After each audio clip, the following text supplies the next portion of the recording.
they wanted to respond particularly to a critique in this. It seems to be stating that it is actually postmodern philosophy and a postmodern attitude that has made the Matrix bad movies, which I will get to a bit later. Let me say, this is my take. Yes, the Matrix films, heavily influenced by the work of Baudrillard and other postmodernist thinkers who look at concepts such as the virtual, cybernetics, cyberculture, and the meanings of our existence in a world that has been replaced by a simulation. Okay? Aristotle didn't really understand this, though some people have also pointed to the works of Plato as having influence on Matrix Reloaded. I'd point out that all three movies are influenced by these theories. The second Matrix movie, Reloaded, is weak. The third one, Revolution, is trash. But the first Matrix movie was brilliant, and it hit a note with tons of people. It's probably the film that most made people think about not post-industrial simulated civilization. And it's the film that if I wanted to show somebody and make them think about what's happening in a world of cybernetic culture, I would show that film. In fact, recently I was at a talk by an academic who was talking about crowdsourcing and the everywhere internet collecting the cognitive surplus of people. And at the end he threw up a slide just showing the Matrix with the green letters running down. The whole audience laughed. This was a web science seminar in London recently, and the audience got it immediately because the first Matrix movie gives, in coherent, clear presentation that people can understand much of these concepts. The whole contradiction of the premise here that somehow it is because, you know, the people involved in the Matrix are postmodern thinkers or into postmodern philosophies or reading Baudrillard and reading other such scholars, that they're bad. But they were reading those other scholars when they made the first Matrix movie, which is brilliant. So there's a complete contradiction here. The last two movies are bad because they're lazy, okay? They don't add anything to the premise. I mean, you know, okay, Reloaded has a really great car chase scene. It's probably the best car chase scene in the movie. The whole movie's worth seeing just for the car chase scene. And the thing with the, I think the scene with the architect is fairly good, but I work as a systems architect, so who knows, maybe that's just it. And he did sort of capture what systems architects actually get to be like as they get older.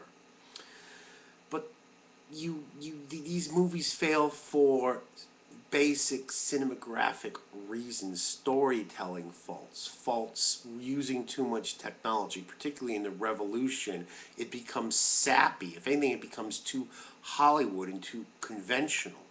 The first movie was good precisely because it structured much of what could have just been a CGI bonanza, a typical Hollywood smasher-up film, and it structured that with a philosophical view coming from the kind of writers who actually are taking cybernetic culture and simulated culture seriously.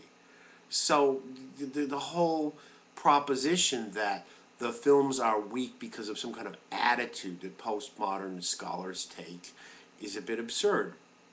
Postmodern professional scholars, a lot of them are pompous. There's absolutely no question about it. Reading a lot of them is fairly difficult, but so are all professions. I mean, you know, science, if we were actually to, you know, talk to some physicists about the issues of, say, singularity or the Big Bang or other kinds of issues, unless they completely dumb it down, there's absolutely no way they can get the audience to understand. And I've never actually seen M theory explained in any kind of a way that, you know, anyone except an adept cosmologist can understand. And so professions have jargon. We live in our whole postmodern world, we just live in a world full of jargons. All professionals, computer professionals, physical professionals, biochemical researchers, biologists, doctors, they're all speaking in jargon that is inaccessible to most people. And as postmodern theory even says, as Foucault clearly says, there is an element of power to that. The kind of knowledge that's created by scholars has always been a way to speak down to people and a way to constitute and establish power. So it's really, postmodernism itself even understands this criticism and accepts it. It even has articulated this criticism about scholars more than anyone else. And oftentimes I find that, you know, postmodern scholars are often criticized by the very ammunition that they create. Whereas having gone to the University of Chicago as an undergraduate, the Aristotelian scholars didn't seem to think that there was any need at all to explain to lesser humans the complexities of their theories based on 2,500-year-old writings, okay? And I certainly find, you know, most computer developers who I work with very recently seem to try to make no effort whatsoever to try and make ordinary people understand it. You get a computer programmer talk about his PHP code, and he certainly is being vain very often. It's just the part of professions.